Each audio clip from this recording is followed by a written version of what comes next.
आप लोगों का स्वागत है एग्जाम स्टडी चैनल पर। आज हम लोग पढ़ेंगे डिविजिबिलिटी रूल के बारे में, जो कि विभाज्यता के नियम से जाना जाता है।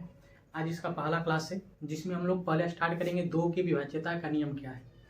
तो दो की विभाज्यता का नियम है कि वैसी संख्या जिसका अंतिम अंक 2 से विभाज्य हो तो वे संख्याएं 2 से विभाज्य होगी। या हम ऐसे भी कह सकते हैं कि दुनिया की जितनी भी सम संख्या है वो संख्याएं 2 से विभाज्य होगी। या हम ये भी कह सकते हैं कि जितनी संख्याएं हैं जिसके लास्ट में यानी कि अंतिम में लास्ट अंक जो कि लास्ट डिजिट, यदि लास्ट डिजिट 0, 2, 4, 6 और 8 हो, यानी कि किसी भी संख्या के लास्ट में 0, 2, 4, 6 और 8 हो तो वे संख्याएं 2 से विभाज्य होगी।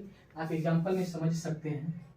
एग्जाम्पल में हो जाएगा 16 ले सकते हैं, क्योंकि लास्ट में 6 है, इसको 2 से डिवाइड करेंगे तो 8 बार में कट जाएगा। आगे ले लेते हैं 32, लास्ट में 2 है, इसको यदि 2 से भाग देंगे तो ये भी 16 बार में कट जाएगा। एक और बड़ा संख्या ले लेते हैं 5, 0, 9, 8, 7, 6, तो लास्ट अंक देखेंगे 6 है, ये भी संख्या 2 से विभाज्य होगा। ऐसे बहुत सारे संख्याएं होंगी, तो 2 से विभाज्यता का नियम बहुत सारा है। आप ऐसे देख सकते हैं कि जिसके लास्ट में 0, 2, 4, 6 और 8 हो संख्या 2 से विभाज्य होगी। या दुनिया की सारी सम संख्याएं 2 से विभाज्य होगी। ये भी कह सकते हैं कि जिस संख्या का अंतिम अंक 2 से विभाज्य हो वो संख्या 2 से पूर्णतः विभाज्य होगी। इसका बहुत सारा परिभाषा है। आते हैं अब नेक्स्ट, यानी कि 3 के विभाज्यता का नियम क्या, उसी प्रकार आप देखेंगे 3 से विभाज्यता का नियम। तो 3 से विभाज्यता का नियम है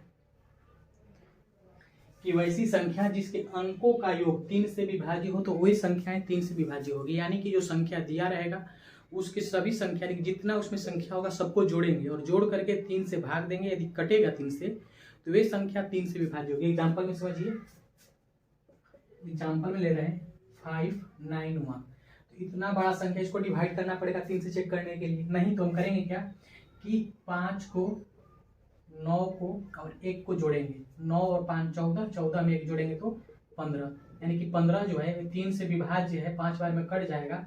इसलिए जो ये संख्याएं हैं, ये वाला संख्या जो है ये भी 3 से पूर्णतः कटेगा। एक और संख्या लेते हैं 9, 8, 1, 3, 6, 9, 5, 4, इतना बड़ा संख्या है, इसको 3 से कैसे पता करें कि संख्या 3 से कटेगा कि नहीं कटेगा।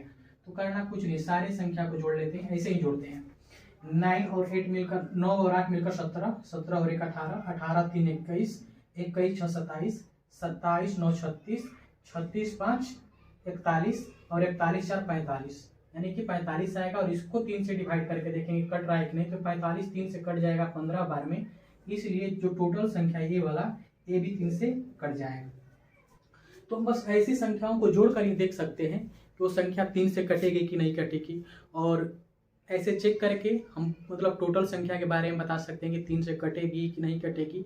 और दूसरी बात इसमें ये है कि इसमें हम लास्ट डिजिट यदि देखेंगे तो 1 है, तो जब इसमें लास्ट डिजिट 1 है तो ये संख्या 2 से नहीं कटेगी। लेकिन इसमें देख रहे हैं कि लास्ट डिजिट 4 है, इसलिए संख्या 2 से भी कटेगी और 3 से भी कटेगी।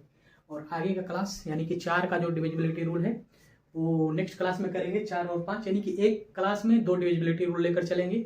इसके बाद जैसे ही डिविजिबिलिटी रूल समाप्त होगा तो इस पर कुछ क्वेश्चन लेकर के आएंगे और कैसे उसको बनाएंगे वो आप लोगों के साथ शेयर जरूर करेंगे।